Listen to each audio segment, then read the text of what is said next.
What's going on, guys? Welcome in. So today we'll be talking about returns, which is a fun topic. Talking about some settings for returns, kind of how to manage that properly. So we'll be going into an Amazon account and just taking a look at all those, so that way you guys can just follow along. As well as we'll do Q&A at the end there, do the Facebook group. We have about 30 questions here today to go over as well. If you guys want to get in the Facebook group, obviously it's free. Links down in the description for, after this call. That way guys can put your own questions in there and get first dibs on getting those answered here. All right, let me double check this is working. If you guys can hear me okay, just put a 1 in the chat for me to spam the ones there. Make sure that it's working okay. Otherwise, let's get started. So, as we know, returns can be a nightmare. People hate returns. They could be disastrous for your margins. You could be paying a lot for these things. Questions like, Amazon selling on your listing, like repackaging these products, right? So if you have some special packaging, someone returns it, what happens in that case? Does Amazon repackage it? Do they put it in the legit packaging? And all these good stuff here. So returns are a big part of the Amazon business and something we're all going to have, right? We're all going to have returns, like it or not. So it's something you got to know how to manage properly here. Let me double check that everybody can hear me. We got ones. Okay, people can hear me. All right, so let's go over that. Okay, so I'm in the Amazon account here, as you can see. So where I'm at is fulfillment by Amazon settings. So if we go over here, fulfillment by Amazon, this is where we're at, guys. Okay, so going down all the way to automated unfulfillable settings here. Okay, so this is important for your returns. We click into this, hit edit.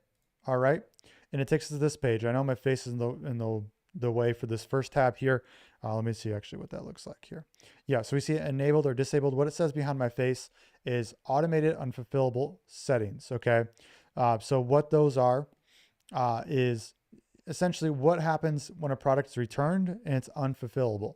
Okay, so we want this enabled in some manner, some fashion, but essentially this is, when things get returned, some stuff's unsellable, some stuff isn't, sellable, things like that here. So, right, because there's two categories. I'll just back up here for a second. Okay.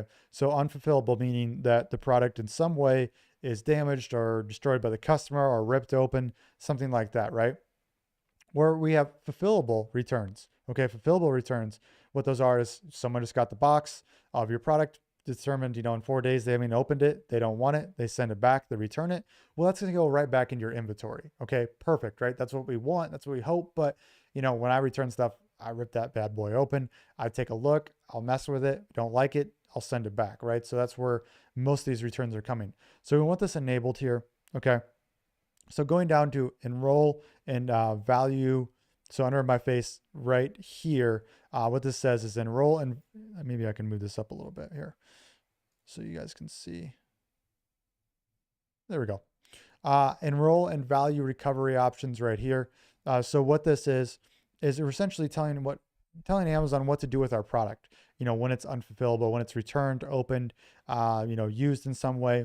So our first setting is, and they have a little sheet here. It says, what happens. So, your unsellable inventory, it can be refurbished, it could be liquidated, it could be returned of or disposed. Okay. So refurbishment, what this means is depending on the item, fulfillment by Amazon can retape, reglue, restaple boxes, remove excess tape, non-product labels and stickers, and rebox branded, unbranded, corrugated boxes. Shoes and apparel refurbishment can include steaming and removing stains and odors, things like that, right? So essentially, if you have something unfulfillable, Amazon has a chance to refurbish this for you. Okay, so if you enable this, which I like this, some products this may not work. If it's like you want to make sure they have special packaging, you don't want this at all, you'd uncheck this, right? This could be products that are consumables, products that are clothing you don't want people to rewear. Your packaging is significant in some amount where it's like a big part of the brand experience, everything like that. So if you're in that case, I would uncheck this. Okay. So I leave this checked. Okay. The next part where I leave unchecked is liquidations. Okay. So liquidations, essentially what this is say you have unfulfillable inventory, they can't refurbish it. They're going to liquidate it. Okay. Meaning that they're going to try to get you 5 to 10% of the price point for the product. To me, that's not worth it. Okay. I don't want anything to do with that. I'd rather them just dispose of it. If you want to turn this on, fine, fantastic. Some products, they can't do this with, but some they can. So that's what liquidations are. Okay. So next, okay. So say they have, so say they went through refurbishment, liquidations, and they still can't do anything with your product. Okay. So next you can decide if, Amazon is going to dispose of this inventory or return it to you. Okay. So in this case, if you have a higher price product, I would probably, if you lived in the States, the marketplace you're selling in, and it's a decently priced product, I would get this stuff sent home to you. Because a lot of these times you can just rebox it yourself, make additions or use parts for something else, and you can send those back in. Okay. And for a lower priced item, I just dispose of it because it's just not worth my time or effort. Okay. For this option, I've dispose, and they do this automatically. You can put a schedule in here. So they do this twice a month for me. But you can also just get this stuff returned. So again, a little higher priced item, you got more free time. I would return this back to you and try to send this right back in. Say you don't want anybody essentially repackaging anything like that. You want to handle all the repackaging yourself. You would uncheck this refurbishment thing, keep liquidations unchecked as well, and just have everything returned to you, or maybe a prep center. If you have that laid out, if you're out of country, you can get a prep center, return everything to them to repackage the item the way you want it to be repackaged, and you can expect every good you put right back in. So that's how that works. Okay. Now, when it comes to like actually returning, how do we get people to stop doing this? Right. Is essentially because right now I'm talking about what happens if someone does return. Okay. And these are the settings you mess with right here. But we have to do things to prevent people from returning, right? That's the big issue, right? The cool thing to know, if it's Amazon's fault, they're paying you full price for it. So you shouldn't be upset about that. But if it's something the customer just wants to return, it's probably just going back in your inventory and it's fine. But if it's something that's, say you didn't get an inspection done at your manufacturer and you have a lot of defective goods, well, that's going to come out of your paycheck, right? So we should be putting the work in the beginning with your supplier to make sure you have at least the least amount of defective things as well. They're returning it a lot from the fact of maybe they were confused, the item didn't do what they wanted to do. Well, that's on you to make sure the listing, the photos, the A+ content, the title, everything is laid out to them where they're not confused. We have to assume Amazon shoppers are dumb. So we have to spell this thing out. Like if there's a really important thing, like batteries aren't included, and we keep getting returns saying the batteries weren't there, and bad reviews for that. Well, we should probably, in the second photo, in the title, and the first bullet point, tell them the batteries aren't included. Okay? That way we prevent these things from happening. There's clear expectations to the customer.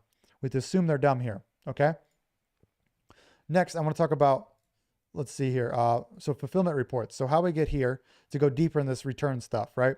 So how we get here is we go down to reports, fulfillment, click this. So for me, the most popular reports, FBA customer returns, you can go find that over here too. But FBA customer returns is a place you're going to want to be a lot. Okay. So what this does, if we click over here, is that we have online here. I don't have anything brought up here because just to protect the ACE and stuff like that.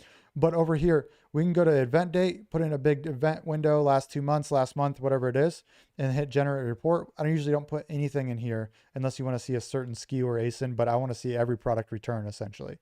And here you'll get customer return reason. Okay. This is huge. Why are they returning it? Why? Okay. So we can go into these reports and say they don't know how to use it, or there's clear expectations like well, I thought the color was blue. It's more of a navy. Okay. So we should probably update our photos to represent more of a navy than the blue they're seeing. Okay. So these are real live data points for us to update our listing, eventually probably make changes with our second, third order, and to bring these reviews or bring these returns down. Okay. We should also be looking at our reviews to make sure there isn't something amiss there as well. Okay. So these are all things we do to mitigate returns, make sure the returns are going to the right place, everything like that. So I really hope that helps, guys. Let's go over to Q&A here. Let's see if I could do this. Nope, wrong button.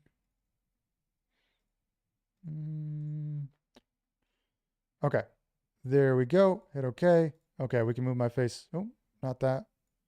Let's move my face back down to the respectable spot here. Make it a little bigger. I deserve to be a little bigger, right?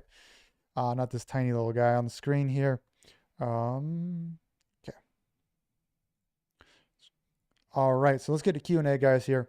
So we got quite a bit we want to cover. Let me get a sip of water. Excuse me.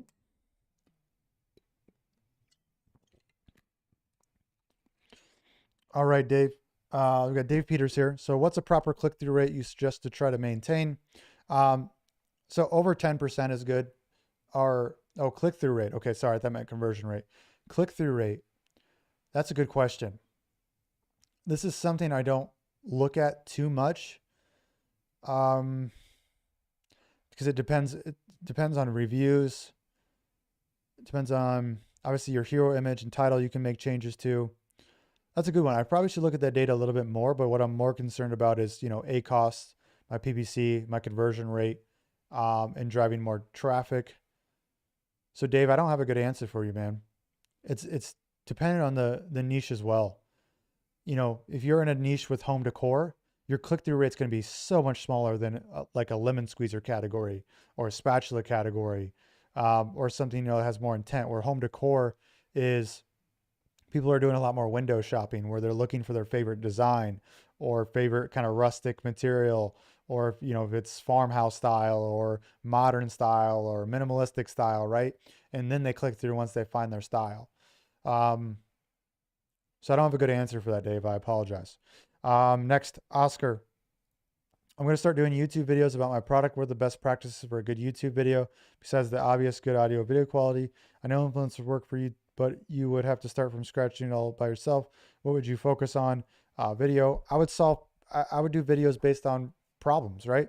So what is the problems that your product solves? So 7 best ways to, say you have ankle tape, right? 7 best ways to, tape your ankle, or 7 best ways to help with ankle stability, or 7 best ways to, or it could be 3, right? Could be 3 best ways to stop rolling your ankles. And you give them 2 tips, maybe better shoes, maybe a certain way to run, look at your arch, strengthen these muscles. And then number 4 is also you could just use this ankle tape to help stability, get your ankle more stable in your cleat or something like that. Oh, by the way, this is my favorite ankle tape. It's down in the description down below. So you got to go look at other videos that are, addressing these pain points. And then I like to do it in a very nonchalant way. I don't like to bring up it's my product. Okay. I like to say, oh, if you guys need this product, it's down below. Cool. Like, this is my favorite ankle tape on Amazon. It's down below if you guys want that link. Right. So then you go through videos, topics that, address this. And then you just have one of the solutions is your product. Okay. Been selling 46 units last 2 weeks. I thought this was the last time I was going to reset the campaign. Sales been dropping 1 or 2. Should it's reset them again? You can if you want, Oscar. Yeah. Working with influencer niche to promote my product. Should we have a contract? You should have a small contract. How many videos do they usually make? It depends. You got to get prices. I wouldn't pay anything over, $100 or so, $150 per video, depending on what type of video. How many influencers should I work? I'd like to test out a bunch of micro influencers. So, it could be 3, could be 5, could be 10 until you find the one. How do you reach out to influencers to get actual response? Instagram, email, go find all their contact information and reach out there. Dave Peters, trying to add certain keywords to my negative exact campaign, but got an error saying keywords can't contain special characters. Yeah, you have like ampersands or dashes in there or something like that. Let's say I add a keyword to negative exact campaign. How do I do this? Let's go to your negative keywords and remove it. Tina Dang, hey Karen, I've finally received my custom samples from both my suppliers. I'm stuck between picking the color quality of both samples since both looks good. Is there any way I can get unstuck with this process? Should I make a decision and go with it? Whatever's selling the best on Amazon potentially, right? So go look at other competitors to see, which one sells the best. Obviously quality versus price of what you're paying for. I like to go with the quality route usually. Really like the color, which could be different market sample. So what depends on PickFu? Would you recommend it? PickFu is good. Yeah, kind of to figure out what the best product is, going through there. Andre, hey guys, I have a notification emails from Amazon that requested transaction reports. Still, Amazon has, it could be just an automatic report, Andrew. Go back to your reports. Yeah, just go back to your reports. It just could be automated. I wouldn't worry about it too much. You can change your password if you're getting kind of scared, and then put it in two-factor authentication, so you get a text message before you can log in. Ian Doney, should you use separate inspection service or okay to use your freight forwarder? I like to use a separate inspection service. Brian Boucher, good morning all. I have an issue with following on my Amazon account. This is my product. This is my first product. Everything has been going as expected. My inventory is en route to Amazon already. Congrats, Brian. That's awesome. I'm not getting a dog page. Listing has asked me to request approval for ASIN, which I've already created. When I requested it, started needed approval to sell household and fertilizer. Household, yes. Fertilizer, no. I submitted a request on Saturday to see if they would resolve the issue. It's still asking me to request to use ASIN. It won't let me alter my product either, so I've not changed listing. So you run to advice. Thank you for advice. Does anyone know if Cam has video related to help the topic? So you're in household and fertilizer. So what do they want? They should tell you exactly what reports they want, and then you go hunt down to figure out how you can get those. Whether if you need a third party thing, maybe your manufacturer has it already. There's a lot to this where I'm not sure. I have to dig into it way more to kind of figure out the best plan of action. Andrew Aziz, hey Cameron, I've been selling for about 2 months, sold about 250 units. Congrats, man. That's awesome. Should have close to 40, 50 reviews once Vine program ends. Fantastic, man. That's great. For 250 units, that's fantastic. My product seems to be doing well. But as a beginner, I made a mistake of being too aggressive on PPC campaigns. Yeah, I see a lot of people do that, unfortunately. I've actually lost the money on these sales. Recently lowered my budget and removed campaigns that were converting well. My biggest problem seems to be PPC strategy. My click-through rate ranges between 0.5 to 2%. My conversions are the best, though. I also submitted for A+ content. Are there any PPC strategies you recommend? I would get deep in the data, man. I'd just go double down on things that are working, get rid of things that aren't, so you're more efficient. Maybe try some video ads, maybe try some external traffic. Obviously keep scratching, clawing for reviews. Have you looked at your conversion rate just on your business reports? What is that at? 5%, 10%, 15%? If it's below 10, you need some work to do on your listing there to get that up. Dave Peters, have you ever experienced after launch a couple to little no sales for your product? Yes, absolutely. Perry Cambo, what should we do if Amazon loses the inventory for an entire shipment? They claim they have received 0 units. Prepped, labeled, packed everything correctly, securely. We have our invoices already sent to them in investigation. Usual sales support is completely useless, not helping in any way. Anything else we could do to say to seller report that will help us recover inventory, get reimbursed? Yeah, I get on a phone call every single day with them. Make sure you have all the documents. There's a time limit to when you can get reimbursements. So you make sure you're after them, getting them everything they need, talking to people to make sure that you're reimbursed for this stuff. Neil Naples. Hey Cameron, thanks for doing these videos. You're welcome.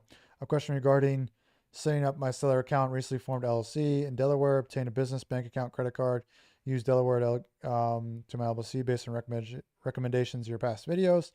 Even purchased utility proof, an event that Amazon asked for. DBI provided me with a PMB in Wilmington. Okay. However, I'm encountering an issue when I go through address verification section when setting up my seller's account. Instead of tracking information for an address, of course, I was going to say I got an error that said unable to validate your provided address. As a result, you no longer use this account. Type the address in exactly as it appears on the Verizon bill. IRS form when I issue EIN. You ever seen this? Not sure what I should do at this point. Seller support is not being particularly helpful. Amazon a call. I have an email communication option when opening a support case. Attach screenshot.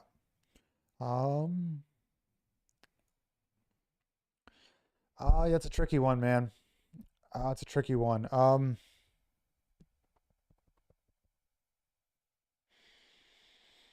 What I'd probably do is, if you're still in the same account or you're going to make a new one, I'd put do you have a US address?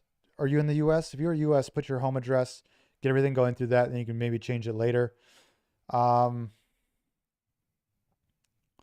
would need to see the full address too, to see if there's anything wrong with that. Like if it's got a PO box, it can't have a PO box number. It has to be a suite number at worst. So I need to see that. Yeah. Worst case scenario, Amazon's starting to crack down from addresses that are using the same addresses.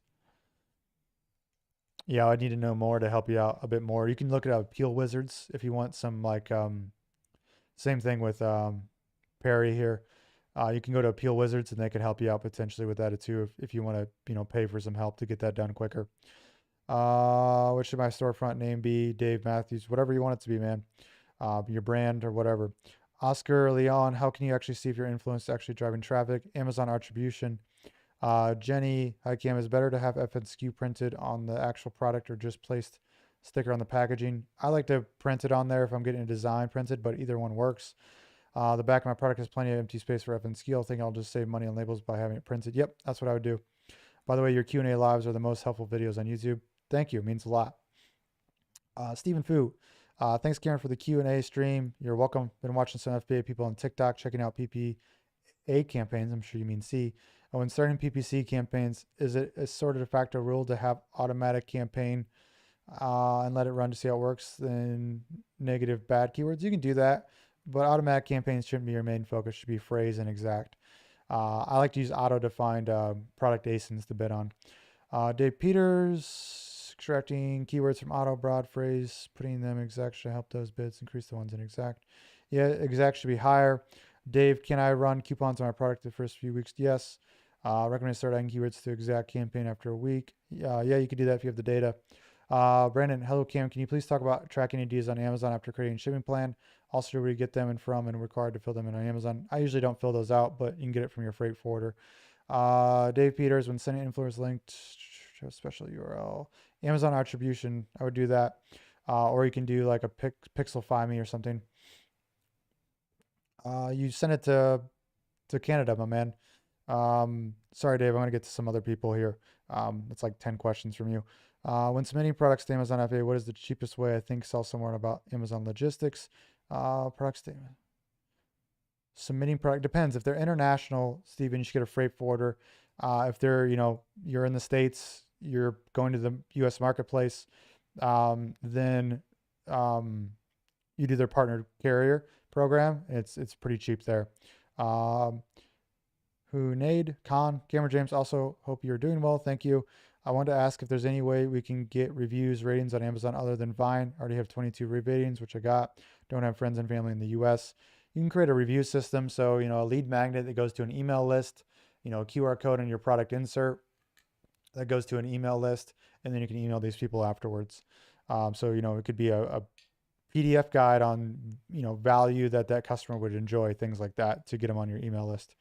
There's other ways to do that on Instagram, Facebook groups, all sorts of things. But yeah, some system where you can contact your customers outside of Amazon.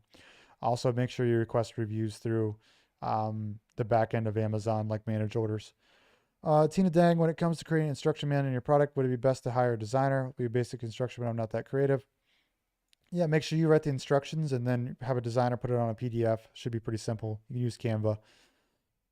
Also, when it comes to creating design by a custom box packaging, what step do I need to have it ready before placing an order? No, I usually get that done after I place my order.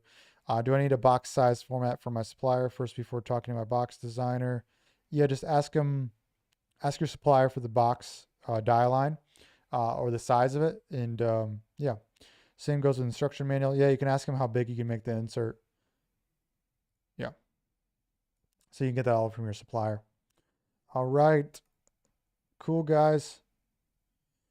Let's see. Hang in the chat. Retail crypto news. What's up? What's going on, man? It's Appeal Wizards, so it's